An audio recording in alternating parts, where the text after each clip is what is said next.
So this is my Mod Podge recipe for my biscuits. So the first thing I have to do is make the buttermilk, and you do not have to go out and buy buttermilk. It's very easy to make yourself. What you want to do is get yourself a measuring cup and just plain white distilled vinegar.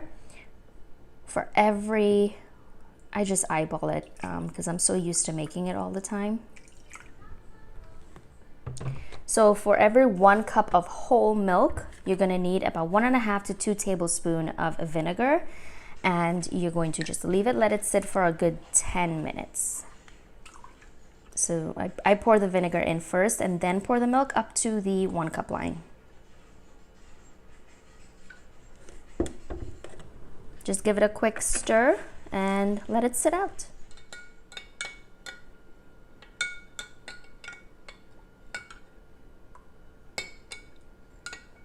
Okay, so to start my biscuits, we have our buttermilk sitting here.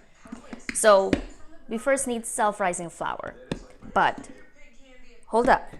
If you don't have self-rising flour, no need to fear. Simple hack again.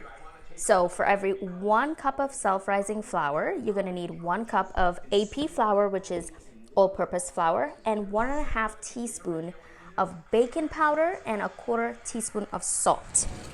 So that combination is going to yield you 1 cup of self-rising flour. There's a trick to the way that you scoop flour, and if you guys would like to see or learn a little bit more kitchen tips, let me know. Leave a comment down below and let me know. So I need 2 cups. I like using the 1/2 cup measure because my container is a little bit on the smaller side. So that's perfect. 2 cups of all-purpose flour. And then to this, we need 3 teaspoons of baking powder.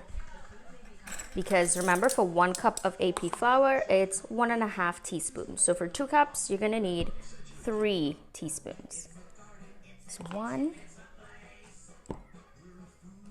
2, 3. This is gonna make the biscuits nice and fluffy, and it's gonna poof nice in the oven. Okay, so we're gonna need 1/2 teaspoon of salt because for every 1 cup is 1/4 teaspoon. So for 2 cups, you're gonna need 1/2 teaspoon. 1/2 teaspoon. And we're just gonna give this a stir just to ensure everything is nicely incorporated. And then to that, you're gonna be using 1 teaspoon of sugar.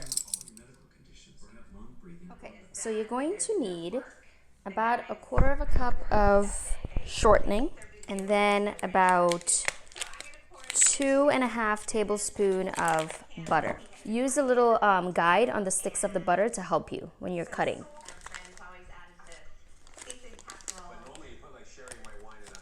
Then I'm just going to cut this up into little bits as well. Okay, so to my flour mixture, I'm going to be adding in about 3/4 to 1 cup of cheese mixture. I'm using a combination of cheddar Monterey Jack cheese and some pepper jack cheese and some Colby cheese. And then to this, I'm just gonna add in about 1.5 tablespoons of green onions. You can use chives. And then you wanna give this a good mix. Now I'm gonna be adding in the butter, and at this point in time, you can use a pastry cutter or you can just use your hands. Just give it a mix. I should have put in the butter first before I put the cheese in, but that's fine. You just want to roughly cut the butter in. You want it to just be nice and crumbly. Okay, so this biscuit is going to be nice and cheesy. I can feel it. So this is not a biscuit that you would roll out and cut and then put on the tray. This is more of a drop biscuit. And then when we are putting our biscuits to bake in the oven, I'm also going to be making a garlic and parsley butter that I'm going to be melting on the stovetop and then brushing on top of the biscuits halfway through the baking process. And it's just going to make the biscuits even better. So as you can see, this is the kind of texture that you want for your biscuits. Okay, so to this, I'm going to be adding the buttermilk.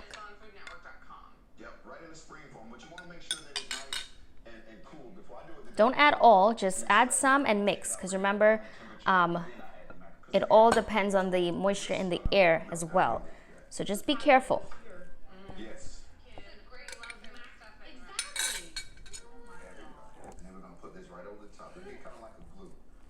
Just want to make sure all of the flour is incorporated. So what I like to use to scoop my biscuit out is an ice cream scooper. That way they stay nice and even. All right, so I'm going to cover this and chill it in the refrigerator until I am ready to bake these bagels. Okay, so remember I was telling you guys about the topping for my biscuit? So here I have about a stick of melted butter, and to this I'm going to be adding in some fresh garlic, fresh parsley, and a little bit of green onions as well. So once our biscuits is about 60% done, I'll pull it out, drizzle some of this over the biscuit, and then finish it in the oven. Okay, so to save a lot of time, I'm going to be cooking these biscuits in the meantime in my smaller oven.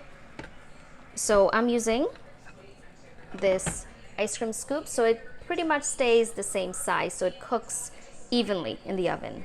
And this dough is nice and cold. Scoop it on. These are going to spread, so you want to put them, give it some distance between each other. So I would say on this small sheet, I will do about 4. And my oven is at 350. Okay, so the biscuits is about 60% done. So I'm going to put this back because I drizzled just about 1 spoonful of my butter mixture over it, and then I'm going to finish it in the oven. So these are the biscuits. They're done. So what you want to do now is take it and put it on a cooling rack, and you can see it's beautifully brown on the other side.